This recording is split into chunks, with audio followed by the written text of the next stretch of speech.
bem? Olá a todos! Vamos ao terceiro vídeo dessa série de vídeos, né, referente ao capítulo 3 do livro de Delineando a Pesquisa Clínica. Nesse capítulo vamos falar sobre amostragem, né, os processos de recrutamento das pessoas do seu estudo.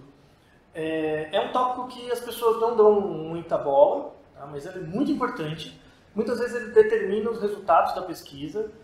Você pode jogar uma grande quantidade de recurso e esforço fora se você não fizer um bom processo amostral ou pelo menos não tiver consciência dos perigos, né, dele. Tá? Então, nesse vídeo vamos conversar sobre basicamente 3 assuntos. Tá? O primeiro o que define os níveis de amostra, né, ou os níveis de amostragem que a gente tem, quais são os tipos de amostragem, né, vou fazer uma descrição geral, e 2 características importantes dado que você tem uma população-alvo, né, você tem a população geral, você tem uma população-alvo e você tem a população possível para você, como você estabelece fatores de inclusão e exclusão. Tá? Isso tem que estar descrito no seu protocolo, necessariamente. Qual é a sua população-alvo, qual a sua população acessível e quais os fatores de exclusão e inclusão que são necessários para você sair da população-alvo para a sua população acessível. Tá? E necessariamente você tem que discutir as limitações disso, eventualmente, pode ter alguma, e como você vai lidar com isso, né? Como você vai lidar com os erros sistemáticos ou a falta de representatividade. Tá? Então, indo para o primeiro tópico, né, que são as definições de amostra. Né? Então, basicamente você tem a população são todos os indivíduos, ou na linguagem estatística a gente chama de unidades de análise. Né? Todas as unidades de análise que você pode acessar ou que você pode coletar para fazer um estudo. Então, por exemplo, um exemplo de população seria, determinado pela geografia, seria toda a população do Brasil. É um tipo de população. Ou todos os humanos, é um tipo de população. Ou todos os ratos, né, caso você trabalhe com animais de laboratório, também seria a população. Muito raramente você vai ter acesso a todos. Caso, apenas numa exceção que é o censo, que em países grandes é realizado a cada 10 ou 15 anos, é muito difícil você ter acesso a toda a população, 100%. Tá? Então, já fica impraticável quando a sua questão de pesquisa, o seu objetivo de pesquisa é verificar a população toda. Em relação ao vídeo da aula passada, já quebra um dos objetivos do Feiner, né, que é o factível. Já não é possível acessar toda a população. Tá? Como você não tem acesso à população toda, você vai ter acesso a uma amostra. O primeiro tipo de amostra que você vai ter acesso, né, pense que a gente não está coletando os dados, a gente está pensando sobre o protocolo ainda. Então você tem a população, o primeiro nível de amostragem que a gente tem é a amostragem de interesse, ou a amostra-alvo. Tá? Então eu tenho a população toda do Brasil, mas para a minha pesquisa eu vou trabalhar só com hipertensos. Então eu tenho toda a população dos hipertensos, que não é a população geral. Tá? Então eu tenho toda a população do Brasil, e aí eu tenho uma subamostra, ou uma subpopulação, que são todas as pessoas com hipertensão. Meu interesse é estudar hipertensão, por exemplo. Então, esse é a minha população-alvo, ou minha amostra-alvo. Só que aí, mesmo assim, ter acesso a todos os hipertensos é uma coisa hercúlea, muito difícil. Então eu tenho que ter acesso à minha população, à minha amostra de interesse, né, que é o que eu vou conseguir coletar, é o acessível. Tá? Então você tem o Brasil todo, todos os hipertensos, que é uma subpopulação, e aí eu vou ter a população, ou a amostra que eu consigo coletar, que são todos os hipertensos presentes no hospital que eu trabalho, por exemplo. Tá? Repare que você vai ter perdas. Né? Então, de toda a população do Brasil para todos os hipertensos tem uma certa perda, né, de representatividade, e quando você faz a representatividade de toda a população de hipertensos para os hipertensos da sua amostra, você vai ter alguma perda também, né? Porque eu só estou trabalhando com um hospital e não com todos os hospitais ou todos os hipertensos da cidade ou do país. Tá? Isso você tem que levar em conta, porque depois, né, posteriormente, isso tem que estar descrito no seu protocolo, qual é a sua população-alvo e a sua população acessível, tá? Todos os hipertensos e os hipertensos que estão num certo hospital, população-alvo, população acessível, e como você vai fazer para lidar com os vieses de cada um. Tá? Como você vai fazer para, de um único hospital, conseguir generalizar para todos os hipertensos da cidade, por exemplo. Tá? Tem técnicas, tem possibilidades para isso. E vamos discutir isso em vídeos posteriores. Tá bom? Então, esse é o primeiro insight, né? São os níveis populacionais que você tem. Aí eu gostaria de introduzir um outro conceito, que é o conceito de validade. Depois vamos mostrar matematicamente, né, ou analiticamente, como você computa a validade, né, como você quantifica a validade de um estudo. Mas, de forma geral, pense, por exemplo, eu quero comparar uma pergunta de pesquisa. Eu quero saber se pessoas com hipertensão têm uma melhor ou pior capacidade respiratória, cardiorrespiratória, do que pessoas sem hipertensão. Tenho dois grupos, hipertensos e não hipertensos, e estou comparando a capacidade pulmonar desses dois grupos, por exemplo. Tá? Será que isso existe na população toda? Será que se eu pegar todos os hipertensos da população e todos os não hipertensos, em média, vão ter uma capacidade cardiorrespiratória pior? Tá? É muito difícil responder essa pergunta porque eu não tenho acesso a toda a população dos hipertensos, mas eu tenho acesso à população de hipertensos do meu hospital. Tá? E aí eu analiso os dados do meu hospital e verifico que, pelo menos na amostra que eu tenho, acessível, os hipertensos têm uma capacidade respiratória pior. Tá? Como é que eu consigo validar esse resultado como sendo da população toda? Tá? Você tem um método para isso. A ideia de validade, ela se decompõe em dois tipos. Você tem a validade externa e a validade interna. Tá? Validade externa são afirmações que você pode fazer que são válidas para toda a população.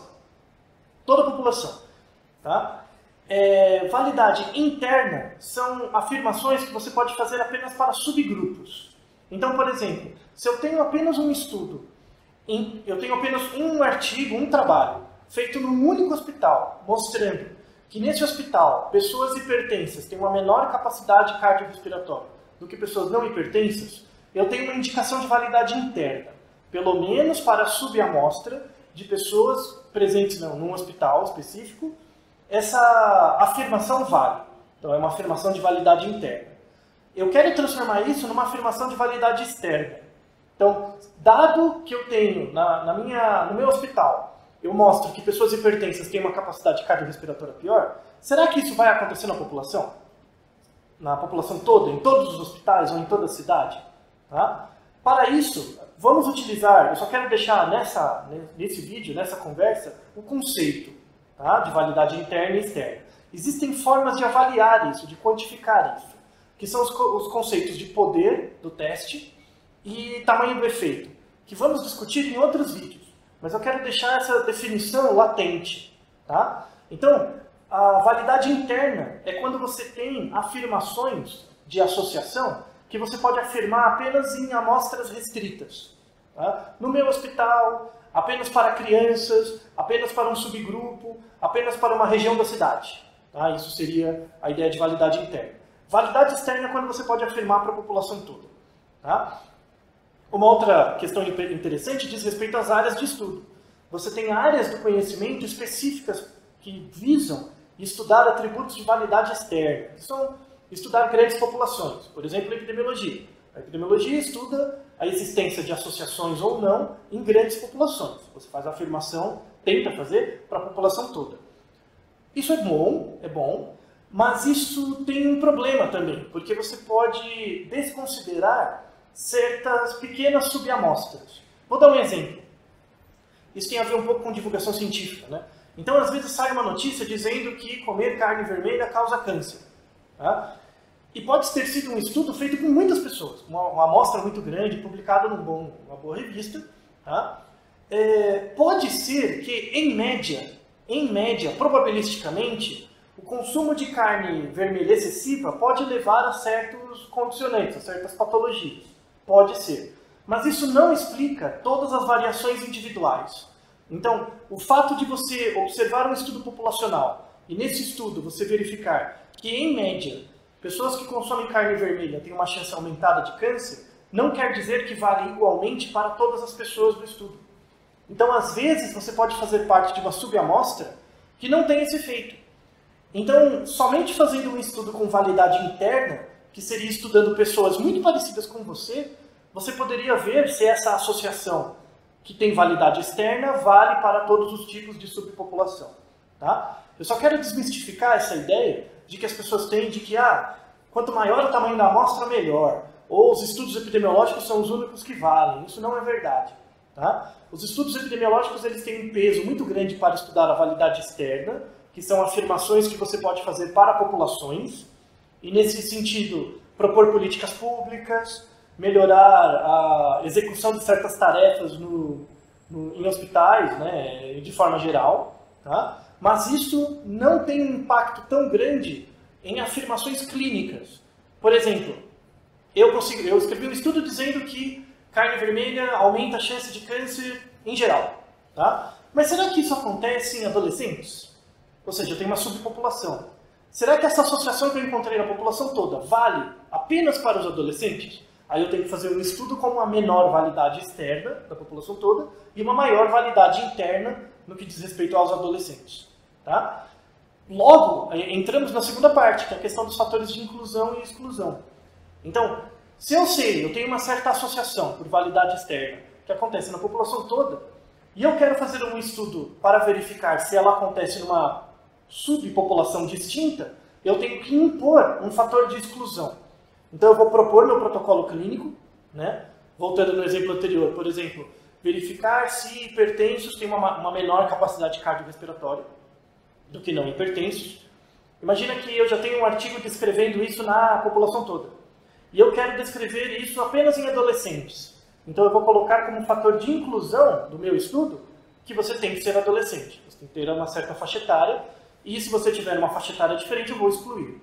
Tá? Porque o meu objetivo é homogeneizar a amostra, né, fazer uma amostra mais homogênea para testar uma associação externa num grupo mais homogêneo interno. Tá? Eu posso fazer o contrário também.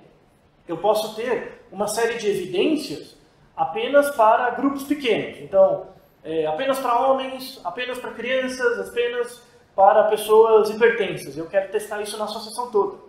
Tá? Então você pode pegar esses estudos que têm fatores de exclusão e incluir todos eles numa amostra mais generalizada. Tá? Você pode fazer isso dos dois lados. Tá bom? Então, a ideia inicial, né? Então, você tem a população geral, sua população-alvo e a população acessível, que é o que você consegue coletar. Tá? Conforme você vai chegando perto da população acessível, você vai perdendo validade externa e ficando com mais validade interna. Tá? Para explicar apenas aquela subamostra. Segunda coisa, são a questão dos fatores de inclusão e exclusão. Como você determina no seu protocolo fatores de inclusão e exclusão? Tá? Aí tem um ponto importante. Se você colocar muitos fatores de inclusão, tá? Então, para uma pessoa fazer parte do meu estudo, ela tem que ser mulher, ter entre 20 e 30 anos, morar em certa região da cidade. Você vai ter, se você colocar muitos fatores de inclusão, você vai ter muita dificuldade de encontrar pessoas. Então a amostragem vai levar mais tempo. Tá? Esse é o primeiro ponto. Pode ser uma amostragem mais cara, porque vai dar muito trabalho encontrar as pessoas, além de levar muito tempo.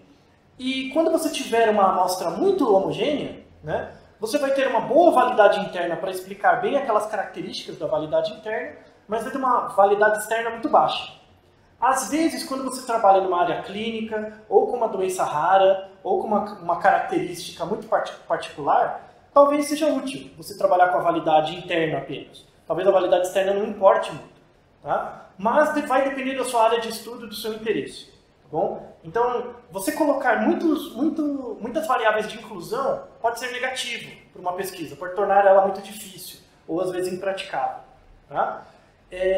Às vezes compensa você colocar menos variáveis de inclusão, deixar a amostra um pouquinho mais heterogênea e controlar na análise estatística, né, por meio de análises de covariância. A gente vai ver isso em vídeos posteriores. Tá?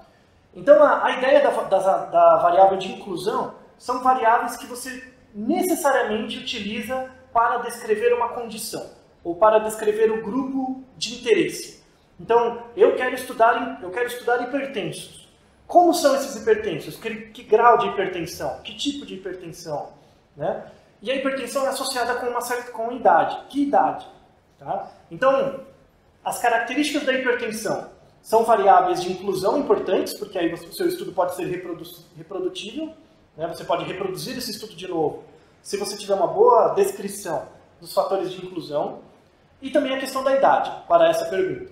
Tá? Fatores de exclusão. A escolha por fatores de exclusão leva em conta principalmente dois fatores. É quando você vai excluir um certo indivíduo da amostra, quando ele tiver muita dificuldade de aderir à pesquisa.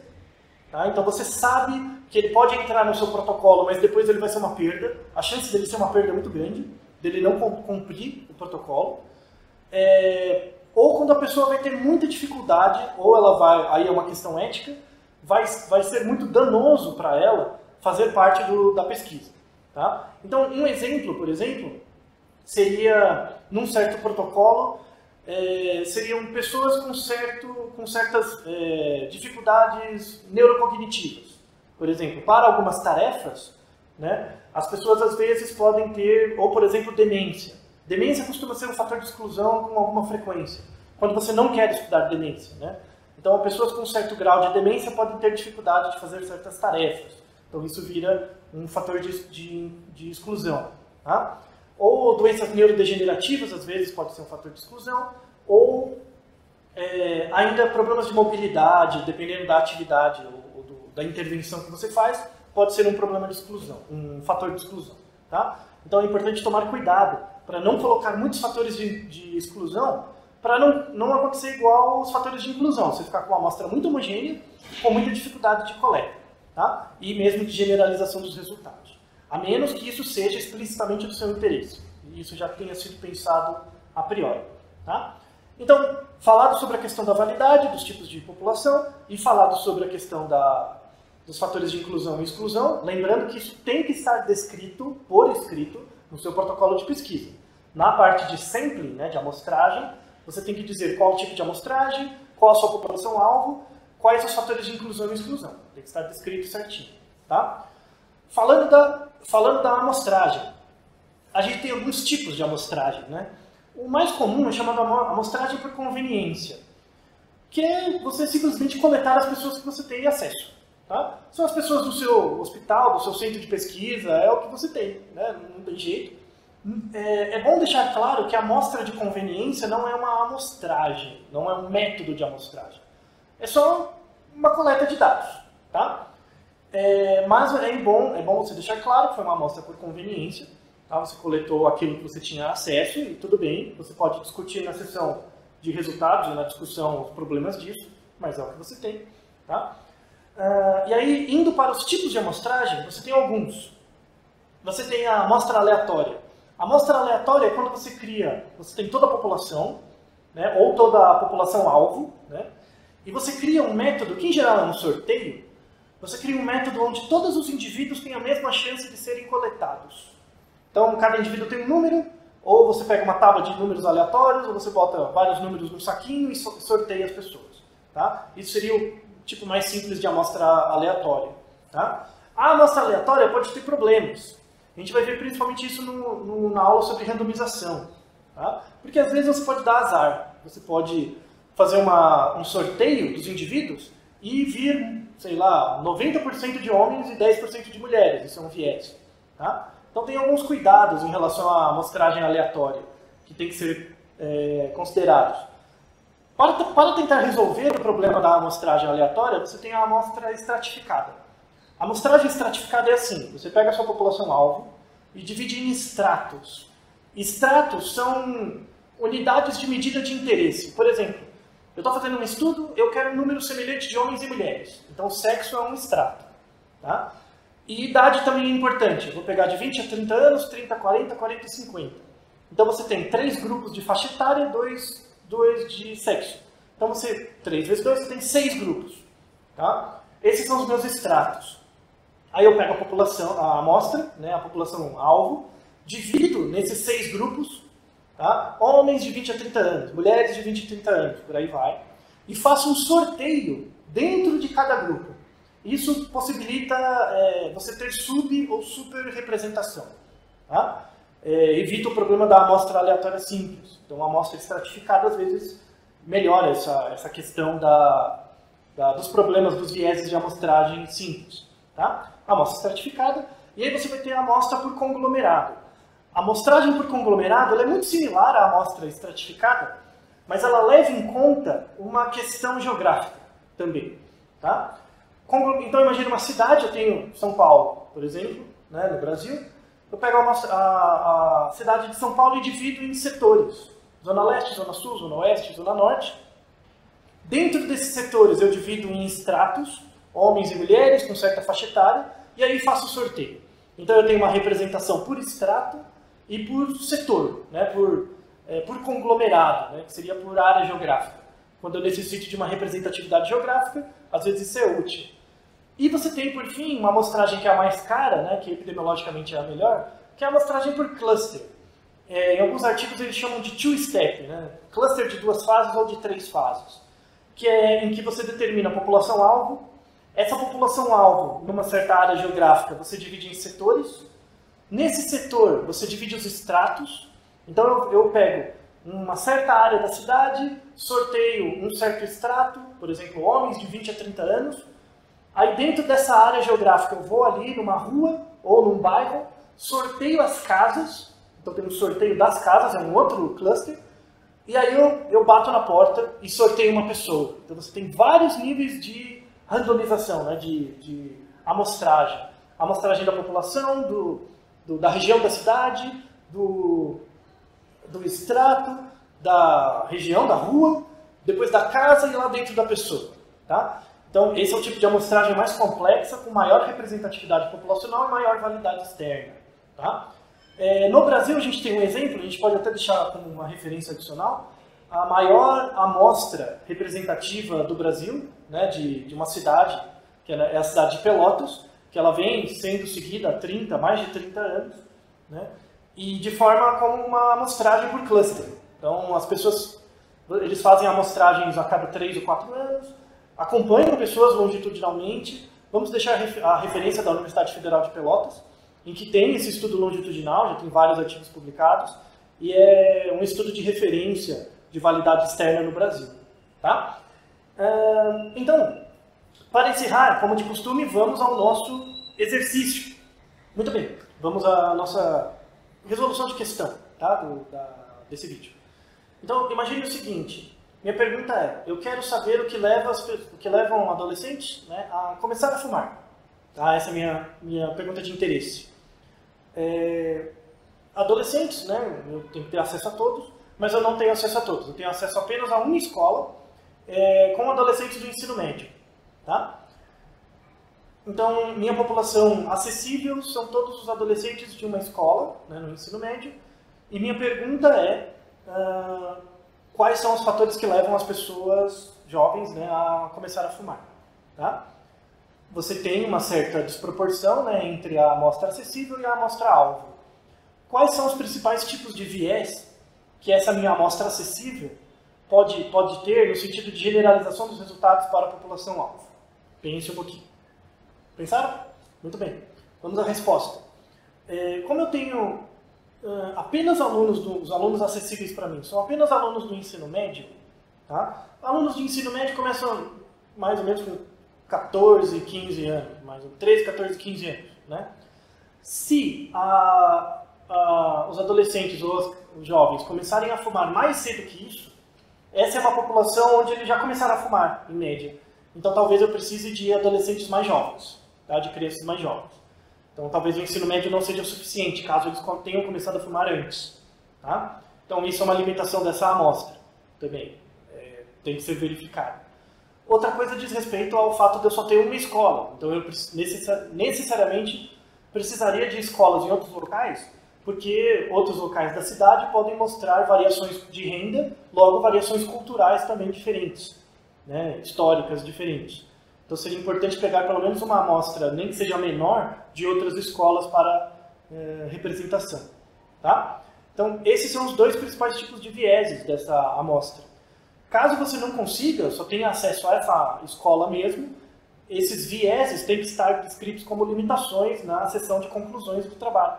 Tá? Isso é importante de ser pensado. Não invalida a pesquisa, desde que você tenha pensado a priori sobre isso e saiba lidar esses vieses, tá? Esses erros sistemáticos. Que vamos falar sobre isso em próximos vídeos. Tá? Espero que tenham aproveitado e até o próximo vídeo. Até mais.